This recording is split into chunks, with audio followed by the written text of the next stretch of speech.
sometimes in life it is really hard to get to achieve things for the poor people or things that will help the community.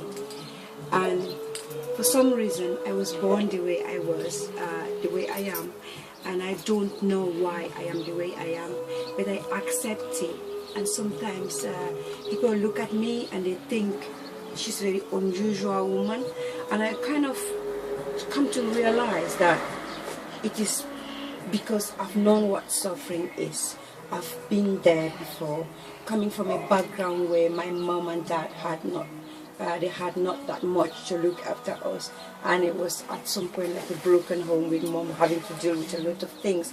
So moving over to the UK was one of the big episodes, or one of the big happiest things I would say that happened to me, because out there in Cameroon I would have had opportunities, but they wouldn't have been this good. I'm happily married. I'm really excited about doing what I'm doing at the moment.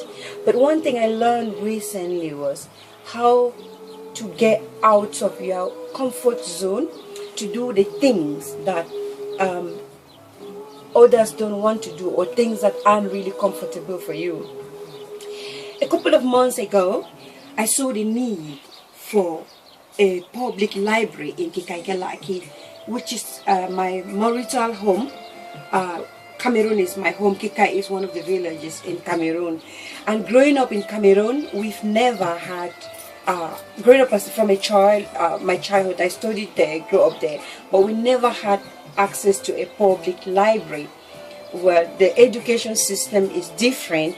You actually have to buy your books, from exercise books to what they call workbook to textbooks, and parents have to pay fees, parents have to buy a uniform and everything, which was not easy when I was growing up and having the background that I grew in. So my mom really struggled and gave up at some point that I had to beg for people to help me.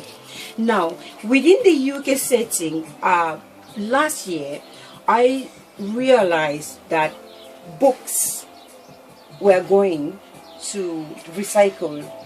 Most books that were unwanted are being sent for recycling, for whatever. But because the system of education is evolving with the new technology, they're going more into internet and computer based, but Africa hasn't got that. So I saw the need of pleading and begging for these books to go towards a new public library in Kumbo, based in Kikaikelaki.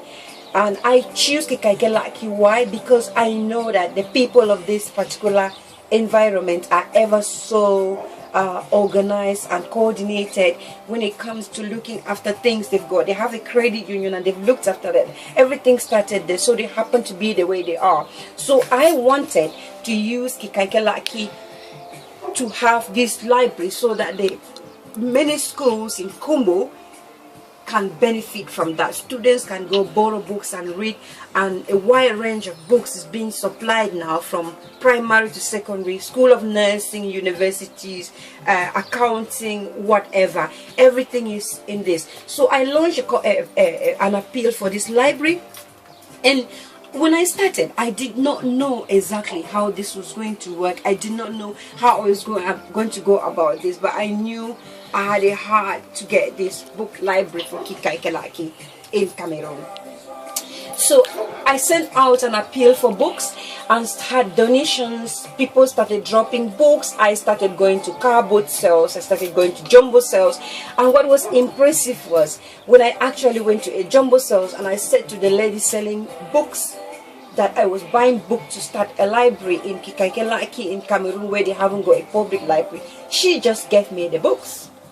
Okay, and to some other jumbo sales, they gave me the books for very cheap, at a very low cost, so which was really good. Then I got the books, and books kept coming and coming and coming, and then schools stepped in, like Corpus Christi Primary School in Wolverhampton, St. Joseph Catholic Primary School in Darliston, all in the Black Country, St.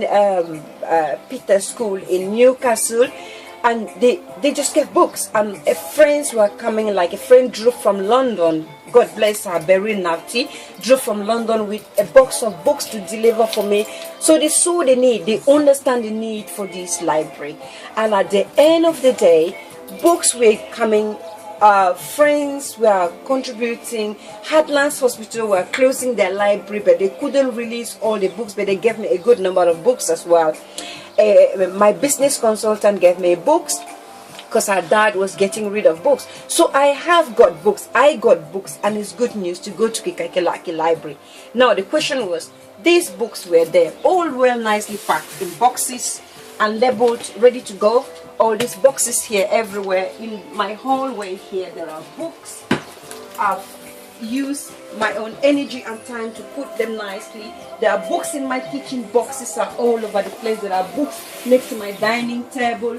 And it's all books and books at the back of the door. And all these books are meant to go to Cameroon. But now, I was struggling with the cost of shipping for these books. I had to think, yes, I live here in the UK.